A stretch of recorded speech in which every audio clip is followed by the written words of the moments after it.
So, hindi ako tumawa. Pero, hindi ako tumawa. Hi, mine. I'm okay. I'm mine. Jamine. Hi.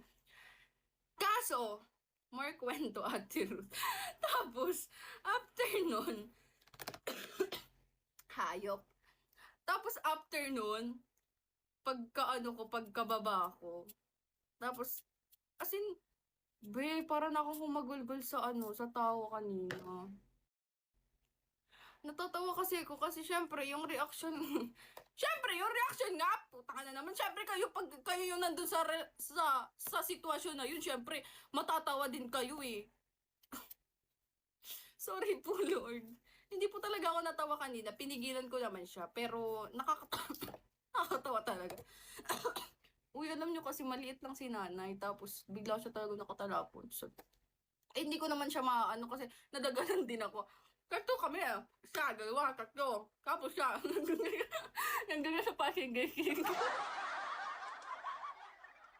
Alam, guguyurin ko pa yan. Hindi lahat kami daw nagkastumba-tumba. Diba? So, ayun na. Tapos, may kwento pa ako. Kaya ayoko lumalabas kasi ang daming alam mo yung parang mga nakakatawang moments. Kasi naman, ano ba yun? Wait lang, alalanin ko lang. Ilang taon ka na, Ruth? Ano na ako? Oy, Bin, long time no see. 23. Pasok sa diver tapos nang kapalit. Ganyan mukha ng lalaki. O yung lalaki talaga putang ina talaga. As in, ang bigat niya talaga. Sabi ko, kuya. Kuya! Sabi ko, kuya. Kasi, ang sakit na talaga dito. As in, ang bigat niya talaga. Kasi, di ba, pag sa jeep, pag gumanto ka, may pumatog. Pero nakakaawa yung babae dito. Kasi napatungan ko na siya. Napatungan pa ng malaki. Ewan ko sa hayop na yun eh. Hindi niya buntis ko siya gap. Putang na naman, oh. Hindi naman paganto, paganto, oh, paganyan. Hindi naman paganto. Kasi na ganyan-ganyan sana. Tangin na naman. Bakit sabihin?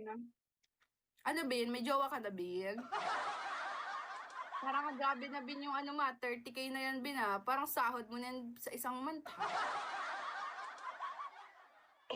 Alam nyo, guys, wala naman akong pinaglalaban. Kung sino lang makagats ng joke ko, yun na yun. Anong moon? Sinong moon? Wala, si Jaja, oh. Ang hilig na sa akin. Ja! Gusto mo ba, Gusto mo up ka dito? Up ka, Ja. Papakilala kita sa kanila. Gusto ko ng kaibigan. Alam niyo, minsan ko na kasi malaman na na may nanonood